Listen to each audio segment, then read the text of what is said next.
Sebanyak 58 pengungsi Gunung Ruang yang ada di Pineleng menerima bantuan paket sembako dari Sinode Gereja Masehi Injili Talaut.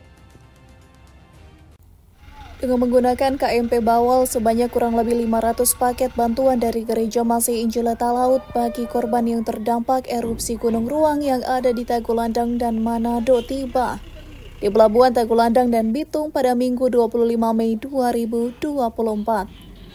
Badan Pekerja Majelis Sinode Gereja Masehi Injili Talaut melalui Ketua Umum Sinode Germita Pendeta Arnold Apollos Abbas mengatakan, hal ini sebagai bentuk kepedulian Gereja Masehi Injili Talaut Germita bagi warga yang terdampak erupsi Gunung Ruang yang ada di Tagulandang. Bahkan para pengungsi yang hingga kini masih menempati lokasi-lokasi pengungsian, baik yang ada di Tagulandang bahkan yang ada di kota luarnya. Gereja Masehi Injili Talaut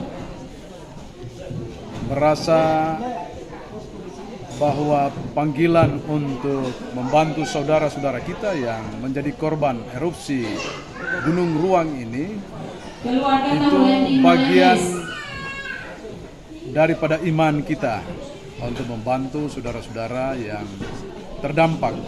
Kemudian kita minta jemaat mengulurkan tangannya melalui pundi-pundi ekstra persembahan khusus bagi bencana Gunung Ruang, sehingga kita bisa meringankan beban saudara-saudara kita. Sementara itu, salah satu pengungsi yang ada di Pineleng, Livke Linogi, mengatakan rasa terima kasihnya kepada Sinode Germita yang telah peduli terhadap para pengungsi yang ada di dua desa. Kami dari pengungsi yang ada di kampung Pumpente dan Lain Patehi menyampaikan ucapan banyak terima kasih kepada jemaat bahkan pengurus yang ada di Germita yang sudah membantu kami dalam bentuk bantuan yang sudah disalurkan di hari ini. Kami ucapkan banyak terima kasih atas budi baik dari Bapak Ibu sekalian. Diketahui bantuan paket sembako tersebut merupakan partisipasi dari jemaat-jemaat yang ada di lingkungan Gereja Masehi Injili Talaut yang penyalurannya melalui kantor Sinode Germita Abbas.